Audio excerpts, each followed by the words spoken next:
చిక్కుడు పులుసు కూర, గోరుచిక్కుడు, ఉల్లిపాయలు, పచ్చిమిరపకాయలు, కరివేపాకు, అల్లం వెల్లుల్లి, పచ్చిమిర్చి. ఇది మసాలా నూరాలండి. పోపు, జీలకర్ర, ఆవాలు, చింతపండు పులుసు, చిన్న ఉసిరికాయ సైజ్ అంత చింతపండు, అర్ధ గ్లాసు, 3/4 గ్లాసు ఆయిల్ వీటెక్కిందండి. ఆవాలు, జీలకర్ర,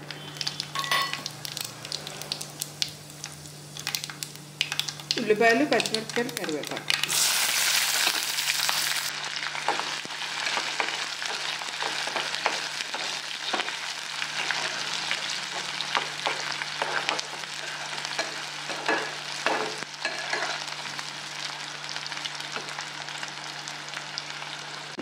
ఉడకబెట్టి ఉప్పేసి ఉడకబెట్టి పెట్టుకున్నానండి. గోరుచిక్కుడులో వేస్తున్నాను. ఒక 50% ఉడికిందండి. ఉన్నది కూరలో ఉడుకుతుంది. వేగాలి ఇది.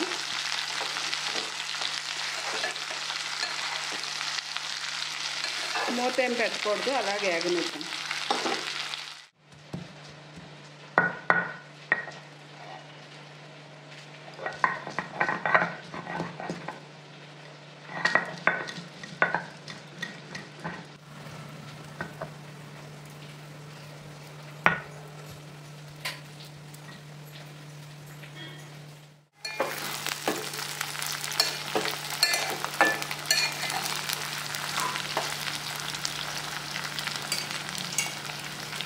అల్లం వెల్లుల్లి పేస్ట్,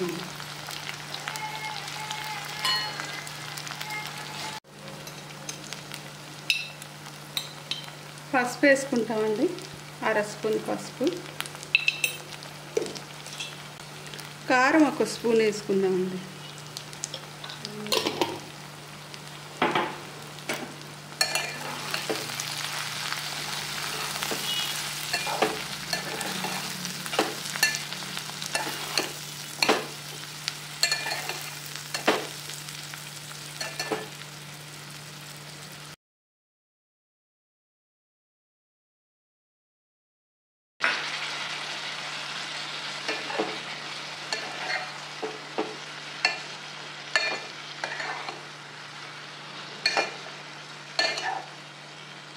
ఒక కప్పు వాటర్ వేయాలండి.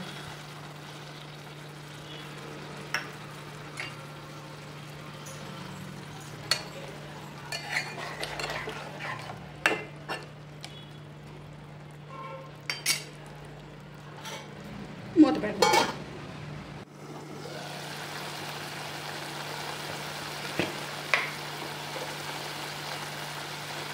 ఒక స్పూన్ సాల్ట్ అండి. చిన్నవి 2 బెల్లం ముక్కలు. పులుసు కదండి.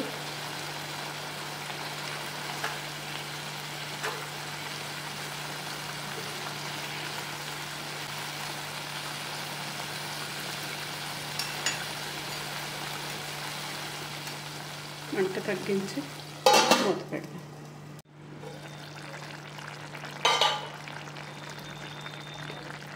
ఇది పులుసు కూరల మసాలా అండి. ధనియాలు, జీలకర్ర అన్నీ మొత్తం చాలా మసాలాలు కలిపి రైసు అన్నీ వేసి, కరివేపాకు, రైసు, ధనియాలు, జీలకర్ర అన్నీ వేపి, ఎండుమిరపకాయలు అన్నీ వేస్తున్నాను. వేపి పొడి చేసుకుంటాను. ఖాళీ పులుసు కూరలకే వేస్తానండి. బియ్యం కొంచెం వేస్తాం కాబట్టి చిక్కబడుతుంది కూర. అన్నీ వేపుకోవాలి. ధనియాలు, జీలకర్ర, కరివేపాకు కూడా వేపేయాలండి. కరివేపాకు, ఎండుమిరపకాయలు. మామూలుగా అయితే కూరలో కరివేపాకు తీసి పడేస్తాం. ఇలా వేసుకున్నాం అనుకోండి, గుప్పుడు కరివేపాకు, అది మసాలాలో కలిసిపోతుంది. టేస్ట్ కూడా చాలా బాగుంటుందండి పులుసు కూరలకి ఆ మసాలా వేసి. చూడండి, వేసిన వెంటనే ఎంత చిక్కదనం వచ్చింది. కొద్దిగా రైస్ వేస్తామండి. వేపి రైస్ వేపుతాం. వేపి అందులో వేస్తాం. మా సైడ్ దీన్ని వేపురు పిండి అంటారు. నేను ఇక్కడ పులుసు మసాలా అంటాను. పులుసు పౌడర్,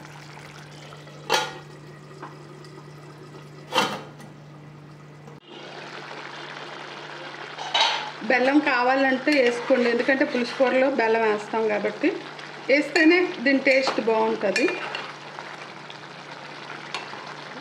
ఇంకాస్త దగ్గర అయితే, ఎందుకంటే చారు ఉంది, అందుకు కొంచెం దగ్గర పడ్డాక స్టవ్ ఆఫ్ చేసేద్దాం. మంచి స్మెల్ వస్తుందండి.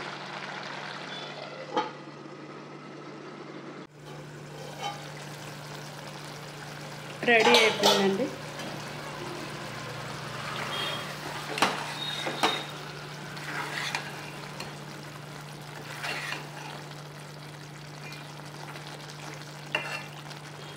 ఆయిల్ తేలింది, రెడీ అయిపోయింది. ఇప్పుడు స్టవ్ ఆఫ్ చేసి మూత పెట్టేద్దాం. స్టవ్ ఆఫ్ చేస్తే ఆ మాత్రం పులుసు ఉండాలండి.